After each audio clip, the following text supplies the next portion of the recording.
사람과 대화하는 시간, 함께하는 시간의 가치가 얼마나 큰지를 말해주는 것인데, 저 사람 그 버핀이라는 사람만이 아니라 우리 모두가 다 귀한 사람이거든요. 누가 나랑 대화한다고 54억 원을 내겠습니까? 그렇죠? 그만큼 그 버핏이라는 사람의 가치가 있었던 것입니다. 그 사람과의 만남을 갖는 것 자체가 가치 있는 만남이라고 인정을 한 거예요. 그래서 그 사람과 만날 시간을 갖고자 저렇게 경매에서 54억 원이나 주고 그 사람과 두세 시간 밥 먹으면서 대화한다는 거예요. 특별한 거 나누지 않는답니다. 그냥 일반적인 이야기도 하고 그러는데, 절대로 저 투자의 귀재라고 하는 저 사람한테 다음엔 내가 어디다 투자하면 좋겠습니까? 이렇게 물을 때 절대 대답을 안 한다는 거예요. 그런데도 불구하고 그 사람과 밥 한 끼 먹는데 54억 원을 쓴다. 여러분, 자녀들이 저렇게 가치 있는, 누군가가 돈을 내고 그 사람과 만나고 싶어하는 그런 사람이 되면 좋겠죠. 근데 여러분, 지금 평소에 그만한 귀한 가치가 있는 그런 삶을 살아가고 있나 생각도 해 보아야 됩니다. 저 사람은 자기 아내를 위해서, 자기 아내가 하는 빈민 구제 사업을 위해서 자기 시간을 내어주는 겁니다. 너무 시간이 귀한 사람이기 때문에 저 사람은 누구랑 만나는 시간이 오히려 손해입니다. 그렇기 때문에 가치 있는 시간을 나눠주기 위해서 경매에 붙여서 54억 원씩이나 받는 거예요. 굉장하죠? 근데 여러분은 그보다 더 귀한 분하고 대화를 하고 사시는 분들이에요. 믿습니까? 하나님과 대화하는 사람들이에요. 하나님과 대화하는 사람은요, 그걸 돈으로 환산할 수 없는 거예요. 저 사람하고 대화하면서 밥 한 끼 먹는 거, 그거를 그렇게 귀중히 여기는 이유가 뭡니까? 저 사람을 만났다는 뉴스 자체만 가져도 그 사람의 그 기업주의 주식이 올랐다잖아요. 네? 정말 그 사람과 대화 한번 한 것 때문에 자기 회사가 수백억의 이익을 보게 되는 거예요. 그게 뭔 비결이에요? 그만큼 자기가 상대한 사람의 네임밸류, 그 사람의 대화의 질, 그 다음에 그 사람과 나눴을 법한 그런 추측 때문에 그런 거예요. 여러분이 정말 하나님과 대화하는 시간을 갖는다는 거, 그거는 무궁무진한 가능성을 담보하고 있는 그런 시간인 거예요. 하늘의 신비로운 세계를 열어볼 수 있는 시간이 되는 거예요. 하나님과 대화하는 시간을 그만큼 가치를 부여하며 살 줄 아는 성도가 되면 기본적인 하나의 초점을 갖게 되는 거예요. 저는 오늘 이 마지막 설교를 신앙의 삼각점이라고 제목을 잡았어요.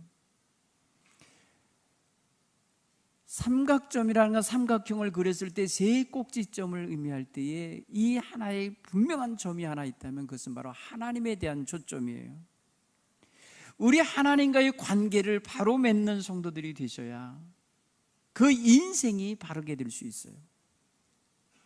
여러분, 세상에 온갖 것들이 가치 있다 여기고 나를 유혹하고 나의 마음을 빼앗을 수 있어요. 그러나 여러분이 정말 하나님을 잃어버리면 안 돼요. 하나님께 대한 초점을 잃어버리면 안 돼요. 우리 하나님과의 관계를 온전히 맺으며 살아가는 이런 귀한 지혜가 있기를 간절히 축원합니다. 하나님과의 대화의 시간을 수백억 시간이라고 여기십시오. 하나님과 대화하는 그 시간에 여러분의 인생 문제가 해결되는 시간이에요.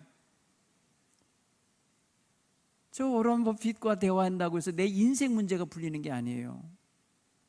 그 유명한 사람 한번 만났다고 하는 기사가 한 번 날 뿐이에요. 여러분, 결코 그 인생의 초점이 회복되거나 찾아지는 거 아니에요. 그런데 하나님과의 만남을 가지면 그 사람은 삶의 방황을 끝내요. 헤매이고 살던 인생이 초점을 잡아요. 희망이 없던 사람에게 희망이 찾아져요. 어둠 속에 헤매는 이들이 빛을 보게 돼요. 이 놀라운 역사가 있는 거예요. 그러니 여러분, 문제가 있을 때만 하나님 찾지 마세요. 힘들 때만 하나님 부르지 마세요. 우리 하나님과 항상 초점을 맞추고 사는 이런 지혜가 있길 간절히 축원합니다. 이게 얼마나 귀한 일인지 몰라요. 오늘 여러분의 마음 중심에 하나님에 대한 가치 부여, 하나님과의 만남의 시간에 대한 가치 부여를 크게 하면 할수록 여러분의 믿음이 풍성해질 줄 믿습니다. 그래서 어떤 환난이 있고 어떤 좌절이 있고 어떤 방황하는 요소가 있을 때에도 여러분은 하나님께로 다녀오면서 인생의 새로운 가치를 발견하는 그런 놀라운 은혜가 있을 줄 믿습니다. 가치 부여는 내가 하는 거예요. 내가. 여러분, 12월 31일 날 잡히는 참치가 있어요.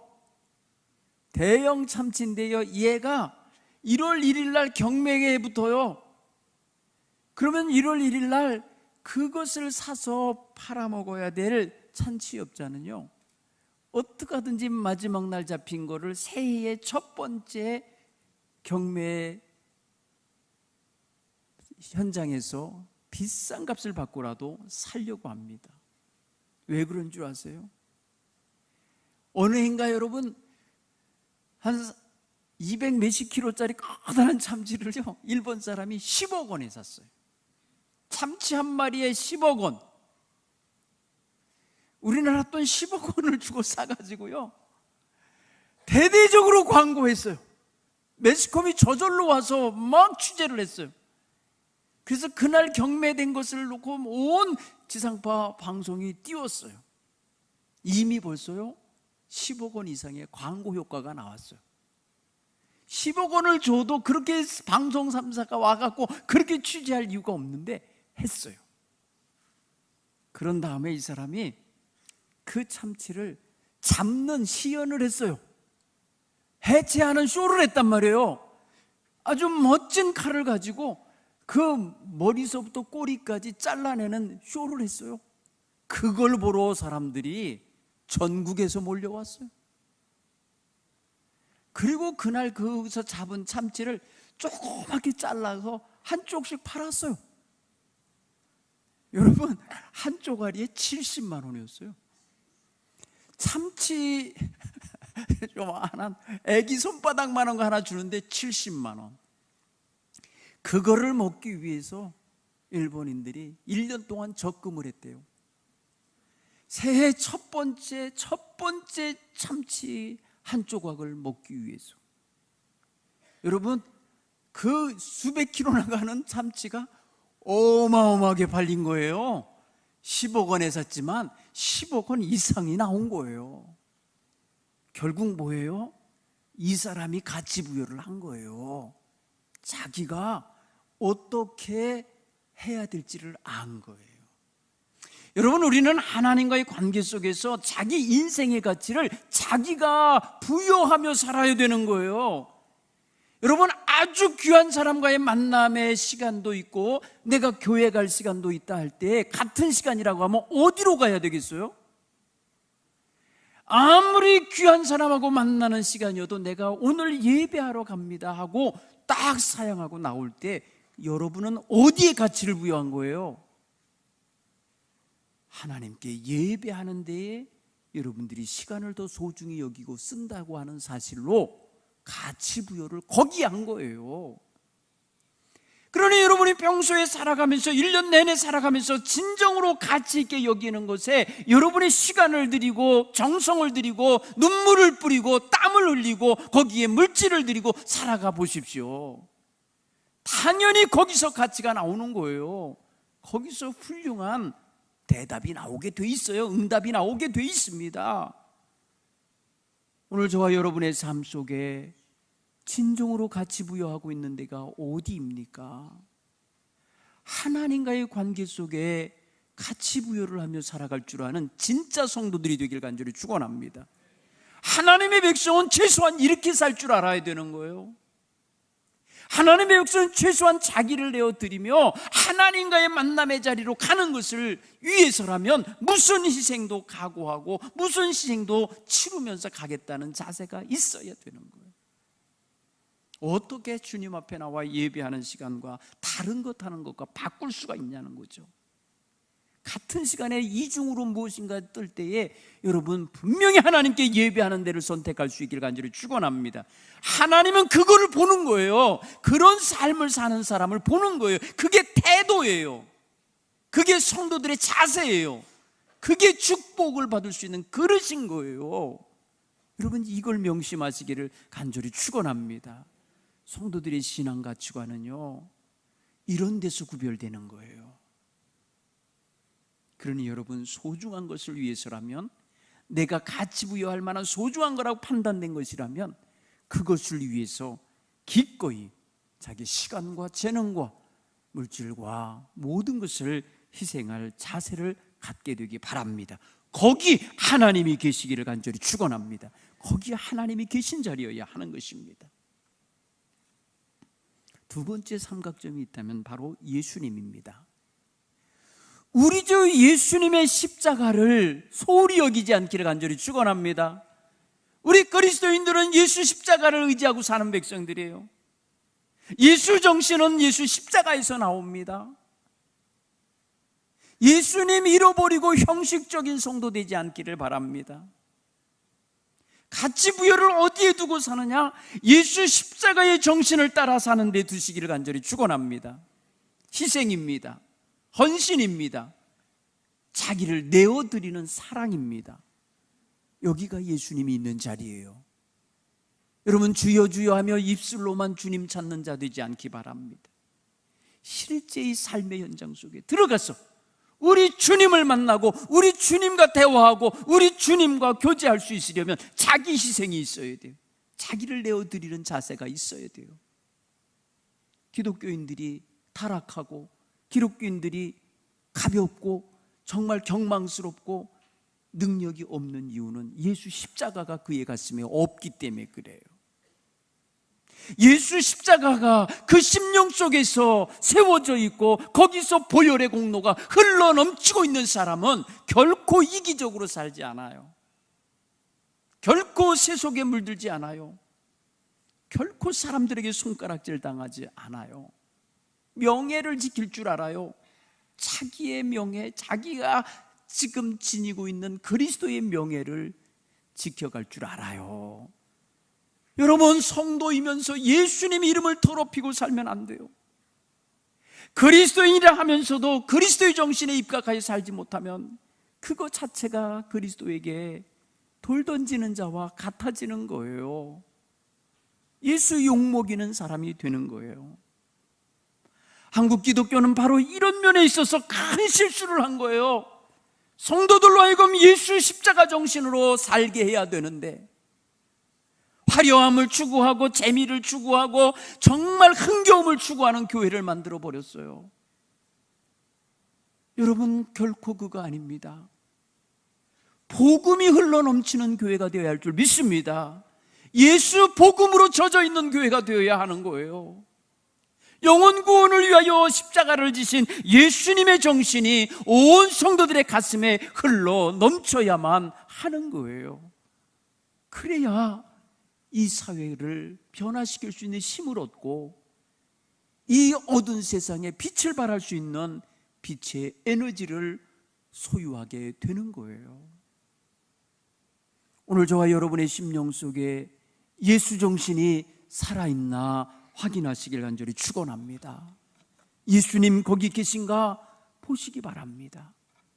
우리가 언제부터 여러분 이기적인 사람이 되고 언제부터 이렇게 하나님 세상에 향락에 빠진 자가 되고 언제부터 우리는 이렇게 편함을 추구하는 자들이 되었습니까? 우리는 주님 앞에 죽도록 충성하기를 원하며 결단하고 세례받은 사람들이에요.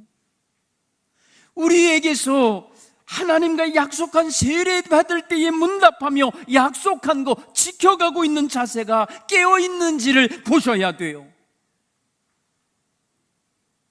예수님과 다르게 살고 있고 예수님이 가는 길을 방향과 다른 길을 가고 있다면 우리는 큰 실수를 하고 있는 거예요.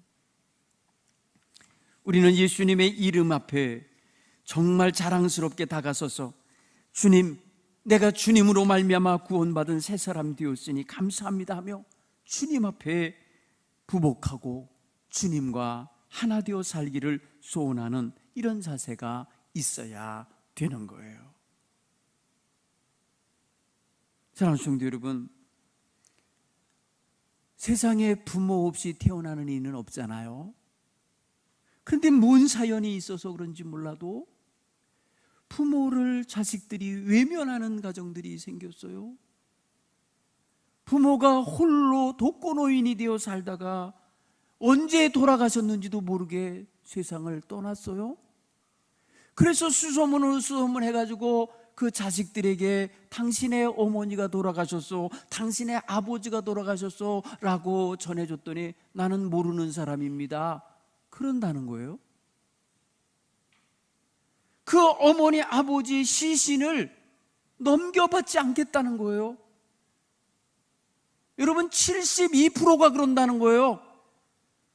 독거노인으로서 홀로 살다가 이렇게 죽는 무연고자처럼 했다가 죽는 사람이 있는데 그런 사람들을 조사해보면 자식들이 있더라는 거예요. 그런데 72%가 안 받아들인다는 거예요. 여러분, 굉장히 심각한 사회현상입니다. 이거를 그냥 그냥 아무렇지도 않게 넘어가면 안 될 일인 거예요. 여러분, 요새 젊은이들에게 설문조사를 했다죠. 노령이 되신 부모님은 자녀가 모셔야 됩니까? 사회가 책임져야 됩니까? 했더니 사회가 책임져야 된대. 부모 모시지 않겠다는 거예요. 부모 늙으면 정말 나랑 필요 없다는 거예요. 이렇게 지금 하는 퍼센트가 상당히 높아요, 젊은 세대에게. 아니, 부모 있고 자식 있지, 부모를 통해서 자식이 나왔죠. 그러면 자식들은 부모를 어떻게 대해야 돼요? 근본인데, 나의 근원자이신데, 내가 나온 통로인데 어떻게 그렇게 외면할 수 있습니까? 이거를 여러분 보셔요. 이렇게 근본을 모르는 사회가 되어가고 있어요. 여러분, 오늘날 그리스도인들이 근본을 모르는 그리스도인이 많아지고 있어요. 자기가 누구 때문에 구원받았는지를 몰라요. 그러니까 구원의 가치관이 없는 거예요. 구원의 확신과 감격이 없이 사니까 이게 형식적인 무늬만 그리스도인인 거예요. 그리스도의 교회 안에 속하여 있다 하면서도 헌신을 몰라요. 희생을 할 줄 몰라요. 여러분, 이런 현상을 우리는 아무렇지도 않게 그냥 세대가 그러니까 세대 차이가 나네 이러고 넘어갈 일이 아닌 거예요. 여러분, 우리 동부교회는 복음의 일꾼들을 길러내는 데 있어서 세대 차이가 없게 되길 간절히 축원합니다. 하나님을 섬기는 믿음에 있어서는 할아버지, 아버지, 나 3대가 차이가 없어야 될 줄 믿습니다. 이게 정말 중요한 거예요. 예수 정신으로 살도록 부모가 자녀에게 선한 영향력을 끼칠 때에 그것이 정말 당연하게 여겨지는 이런 풍토가 자리 잡혀야 되는 것입니다. 오늘 부모들은 예수 잘 믿는데 자식들이 예수 안 믿는 자식들이 너무 많잖아요. 자식 때에 가갖고 하나님과 무관하게 살고 예수님과 무관하게 사는 자녀들 많지 않습니까? 그것 때문에 고민하는 부모님들 많잖아요. 그러니 오늘 우리는 이거 외면하고 살면 안 돼요. 이 근본을 우리는 다시금 되찾아 주는 이런 부모들이 되셔야 할 줄로 믿습니다. 너무 중요한 거예요. 여러분, 이게 무너지면은 교회는 사라집니다. 머지않아 사라집니다. 복음의 역군들을 사라집니다. 여러분, 그러면 참으로 세상은 정말 등불 꺼지는 어둠에 잠기게 될 것입니다. 사랑하는 성도 여러분, 우리 성도들은 자녀들에게 믿음의 대를 잘 잇되 예수님을 온전히 구세주로 영접하여 살아갈 수 있도록 가르치시길 간절히 축원합니다. 예수 정신으로 살아가는 믿음의 가정들이 되시길 간절히 축원합니다. 부모 세대보다 자녀 세대가 더 왕성하고 더 예수 복음에 더 가까이 다가가는 이런 발전적인 모습이 있어야 되는데 점점 퇴보하고 오히려 부모님들의 믿음에 반도 따라가지 못하고 발바닥도 따라가지 못하는 이런 세대가 되고 있으니 심각한 것입니다. 이거를 고민하고 이것을 위하여 눈물을 흘리며 기도하는 우리 교회가 되어야 할 줄 믿습니다. 사도 바울은 자기 자신이 믿음으로 살아내서 마침내 하나님 나라 이르기에 되기까지 그는 멈추지 아니하고 그는 이만하면 됐다 하고 자족하지 않았습니다. 그는 최선을 다하여서 달려갈 길 달려가겠노라. 나에게 허락한 모든 일을 다 이루기까지 나는 경주자같이 달려가리라. 나는 이미 잡았다 함도 아니요 얻었다 함도 아니요 이루었다 함도 아니다. 내가 그리스도 예수 안에 잡힌 바 된 그것을 잡으려고 달려가노라. 여러분, 이런 달려가고 있는 이런 믿음의 자세를 우리 부모 세대가 끝까지 놓지 않길 간절히 바랍니다. 자녀들 또한 그 믿음의 대열에 동참하여서 함께 달려가는 그런 교회가 되기를 간절히 축원합니다. 여러분, 세상 떠나고 나면 자녀들이 믿음으로 살아가는 모습을 보고 싶지 않습니까? 예수 섬기며 예수 안에서 승리하며 사는 모습 보고 싶지 않습니까? 그러니 그것 놓고 기도하고 그것 놓고 하나님께 부르짖기를 간절히 축원합니다. 우리 예수님 귀하신 분입니다. 하늘 보자 버리시고 이 낮고 천한 땅에 오시어서 더럽고 추한 죄악 가운데 헤매이고 사는 우리 인생들을 구원하시려 오신 분입니다. 이 구원자이신 예수님이 우리의 가정에서 우리의 심령 속에서 가장 존대받으시고 가장 높임받으시는 놀라운 역사가 일어나야 될 줄 믿습니다. 초점을 잃어버리시면 안 돼요. 예수 정신 갖고 살기를 간절히 축원합니다. 예수 없는 예수쟁이는 잘못된 거예요.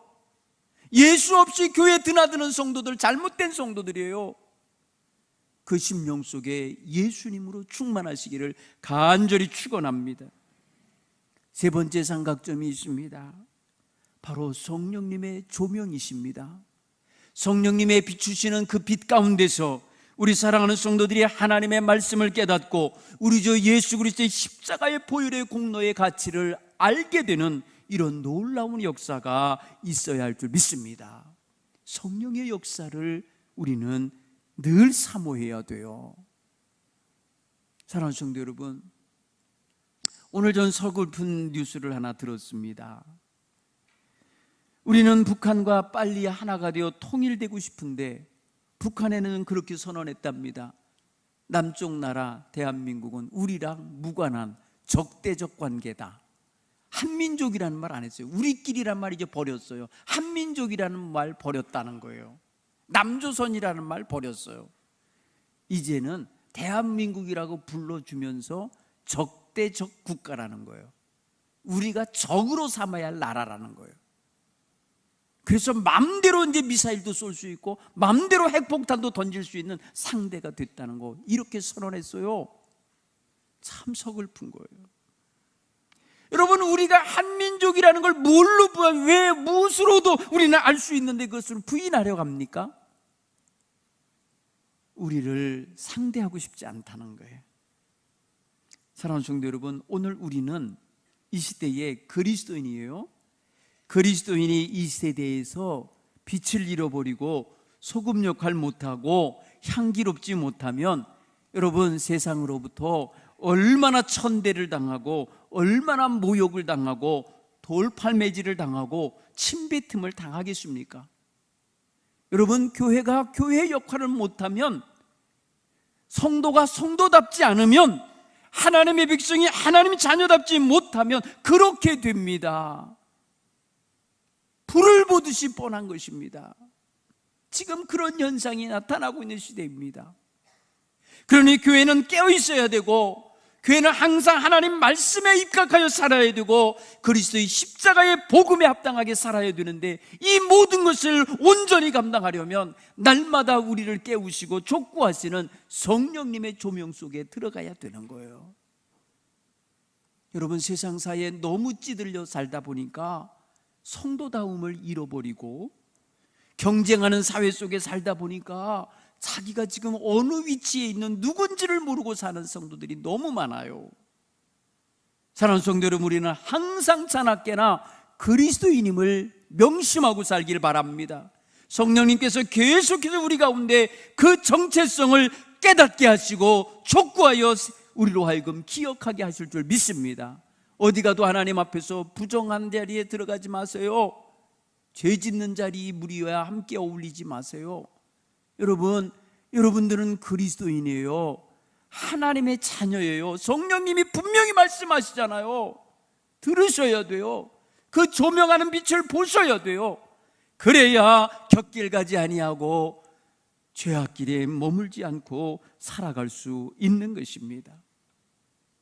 오늘 히브리서 기자는 우리에게 우리의 눈과 우리의 마음의 초점을 어디에 두고 살라고 가르치나 보십시오. 오늘 히브리서 12장 1절로 3절 가운데 특별히 3절은 분명히 우리에게 우리의 초점을 우리 주 예수 그리스도에게 모아 가게 하고 있습니다. 우리의 마음과 생각이 세상 염려와 세상 근심과 세상 쾌락과 유혹에 휩쓸리고 살아갈 수 있는 여지가 너무 많은 이 시대에 우리로 깨어있게 하시며, 우리가 바라봐야 될 것이 전국이고 우리가 바라봐야 할 대상이 예수님임을 분명히 알게 하고 있지 않습니까? 여러분, 이 시대에 살면서 방향 잃지 않기 바랍니다. 목적지를 잃어버리지 않기 바랍니다. 동행자를 잃어버리지 않기를 간절히 축원합니다. 우리 주 예수 그리스도를 바라보는 믿음의 눈, 그것 감지 마십시오. 그거 온전히 지켜내십시오. 그리스도를 본받아 살기를 원하십시오. 그리스도의 부르심에 절대 순종하는 자세를 유지할 수 있기를 바랍니다. 그리스도인답게 살고 싶은 열망, 그리스도인답게 사는 것의 가치를 늘 자랑하고 발현하며 살아갈 수 있기를 간절히 축원합니다. 우리는 한 해 동안의 신앙생활을 점검해야 될 시간이에요. 한 해를 돌아보면서 하나님께서 주신 2023년 이제 과거가 되어 돌아가게 됐습니다. 나로 하여금 하나님 앞에서 바로 서서 하나님의 영광을 드러내는 인생으로 한 해를 잘 마무리하게 하옵소서. 이 시간 우리 하나님 앞에 기도할 때에, 하나님, 나의 삶의 초점이 하나님과 예수 그리스도와 성령님의 조명하에 이 삼각점을 유지하고 살아갈 수 있게 해 주옵소서. 성령님 인도해 주옵소서. 성령님 우리의 삶을 도와주시옵소서 하며 이 시간 간절히 하나님 앞에 이 시밤에 기도하고 설교를 마무리하도록 하겠습니다. 함께 기도합니다.